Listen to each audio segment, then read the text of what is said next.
Today I'm going to go over the very subtle symptoms and signs of colon cancer that you should never ignore, because colon cancer is one of those devastating cancers where, on one hand, it's one of the most preventable cancers if you catch it early, but on the other hand, unfortunately, it's one of the more deadly cancers, and it becomes incredibly hard to treat if you find it a later, more advanced stages.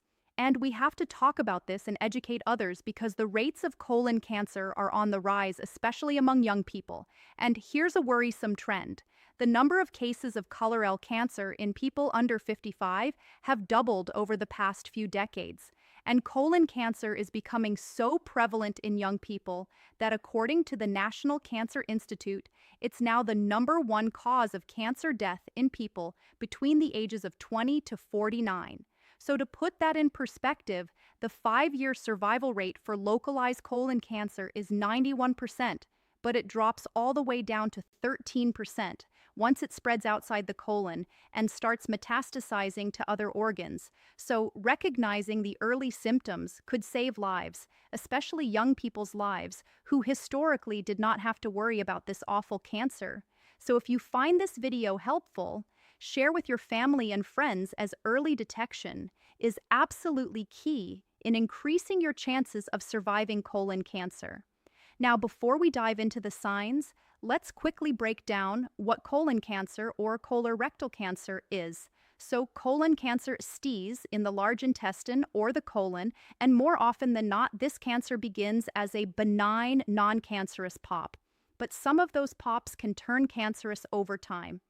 And the good news is, if you catch these early, they can be easily removed, which is what happens during a routine screening colonoscopy. And I'm going to talk about the best screening methods later. But colon cancer is one of those few cancers where the screening and the treatment can be done at the same time. Now, the first sign of colon cancer that we need to watch out for is any kind of change in your bowel habits. So if all of a sudden you start getting constipation, or you're having frequent loose stools or diarrhea, that could be one of the first signs of cancer. Now, having diarrhea or constipation for a week or 2 weeks can be fairly common, and it's usually not a cause for major concern. But if that change in your bowel habits persist for longer than a few weeks, then it could indicate a more serious problem. And the reason this happens is because the colon is responsible for absorbing water and forming stool. So any disruption in its function due to a tumor or a mass can manifest itself as chronic diarrhea or chronic constipation. So the reason colon cancer causes diarrhea is because the growth or the mass in the colon irritates the lining of the bowel, which will then increase the secretion of water, and it will speed up the transit time of digestive materials, and that's what causes the diarrhea. And when it comes to constipation, that usually shows up if the tumor creates a physical blockage, which can slow down or prevent stool passage. And if you ever get alternating patterns of diarrhea and constipation, well, that could actually be a signal that cancer growth in the intestine is intermittently obstructing the colon. Okay, the next sign we need to discuss is unexplained weight loss, and cancers in the colon lead to weight loss in 2 different ways. First, colon cancer can physically interfere with the proper nutrient absorption in the intestine. And second, many cancers, including colon cancer, cause weight loss because they divert the body's nutrients to support its own growth. And they do that by releasing all kinds of substances called pyosin that basically hijack the body's signaling, and they redirect all of the nutrients to support their own proliferation and growth. So if you find that you're losing weight unintentionally, and without a good reason, then I would definitely make sure to get evaluated for not just colon cancer, but other cancers as well. So another subtle sign that could be an early warning symptom of colon cancer is blood in your stool. And the medical term for that is hematoiasia. And blood in the stool is actually one of the hallmark signs of colon cancer. Now, having said that the most common cause of blood in the stool are actually not related to colon cancer, and it's usually bleeding caused by hemorrhoids.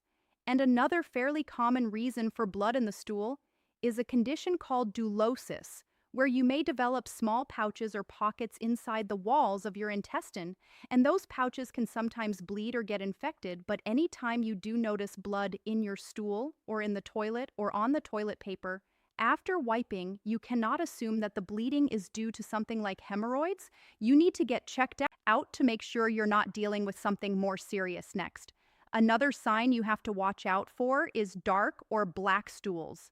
Now, this dark color is also caused by bleeding, but the reason it appears black is because the source of bleeding typically originates somewhere in the upper digest system, like the stomach or the small intestine, and as blood travels along the GI tract, it interacts with the digestive chemicals, which is what changes this color from red to black. But this dark blood can also come from the colon, and more specifically from the ascending colon, which is located on the right side of the abdomen. So yes, typically black stools usually point to an issue in our stomach, but in some cases they can also come from a bleeding source in the colon, which needs to be evaluated for cancer. Okay? And this brings me to another sign that should always be evaluated for colon cancer, and that is iron deficiency anemia. And the reason this happens is these cancers in the colon may not present with obvious or frank bleeding like we just talked about, but it may cause a chronic or low-grade blood loss from a bleeding tumor, and eventually the blood loss slowly depletes the body's iron reserves. And because it takes iron to build and replenish the hemoglobin in our blood cells, this constant turnover in the blood is what causes the iron deficiency, and that's what eventually leads to anemia. Now, colon cancer is not the most common reason why people get iron deficiency anemia, and it's usually caused by inadequate iron intake or heavy menstrual periods or kidney disease. But if you are diagnosed with low iron and anemia, especially if you're a man colon, cancer definitely needs to be ruled out as a cause.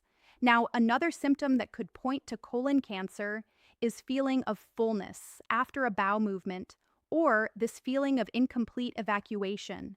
And the medical term for this is tenesmus, or this constant feeling.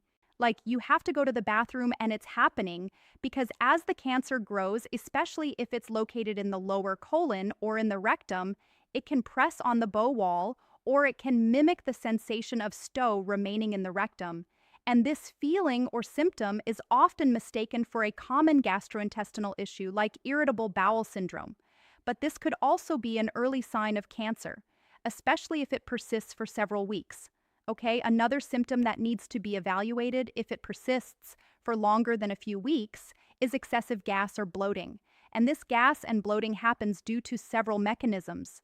So if a cancer growth gets large enough, it can cause physical blockage in the colon, which can trap gas behind it, which in turn can lead to bloating and abdominal discomfort. And another mechanism for why this happens is these tumors can actually obstruct the normal digestion and fermentation of food in the colon, which eventually leads to the disruption of the balance of the bacteria in our gut. And anytime our gut bacteria or microbiome gets disrupted, it can lead to more gas and more bloating, and sometimes you get a situation where the partial blockages by the tumor will slow down the passage of waste in the colon, which will then give bacteria more time to ferment undigested food and lead to more gas production. So if you have persistent bloating, and you haven't made any recent dietary changes, or if the bloating in the gas persists for longer than a few weeks, then that's a red flag, and it definitely needs to be evaluated. Now let's talk about the most common early sign of colon cancer, and that is actually no sign at all or an absence of clinical symptoms. And that is because colon cancer has to be pretty advanced before you start developing many of the signs to let us know there's a problem, and that is why it's so important to be very aggressive with your screening for colon cancer, because the best time to find it is when you don't have any symptoms at all. And the earlier you find it, the higher the chances of your survival. So here in the US, the recommendation is to start your screening at the age of 45. And this is for people at an average risk of colon cancer. And the screening can be done either with a colonoscopy or it can be done with a more non-invasive test, like a stool test that you can do at home now.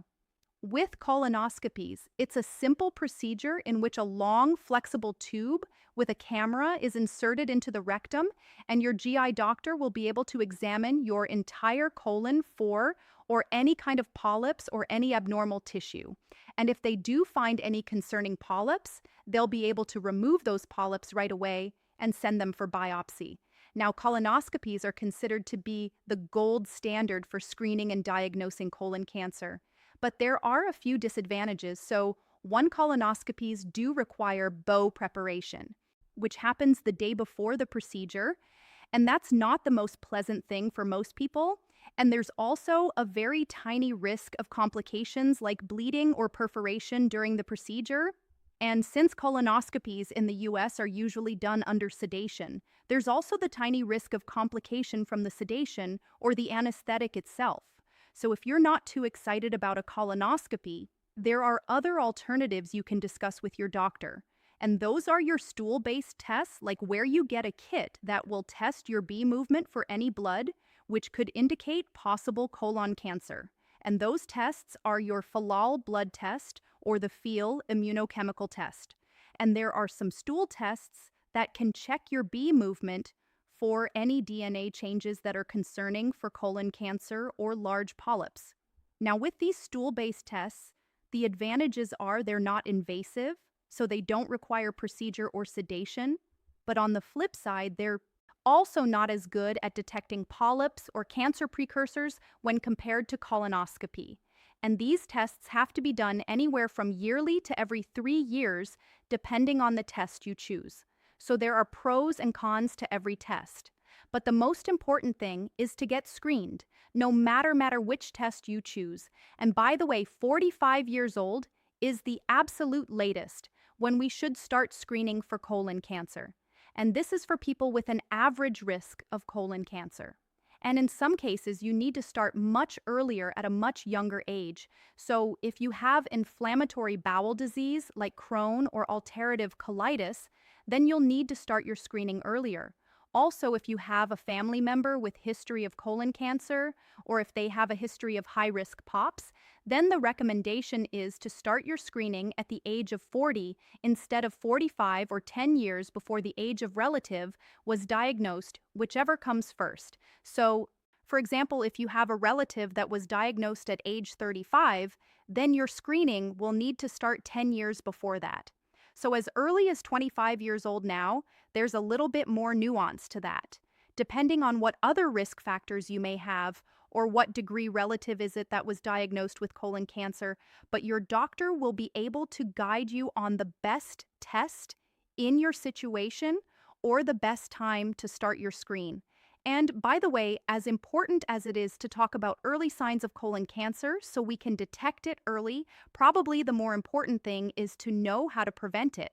So stay tuned as I'll be making another video in the future on the different causes of colon cancer young people, and I'll talk about what steps you need to start taking to lower your risk of cancer.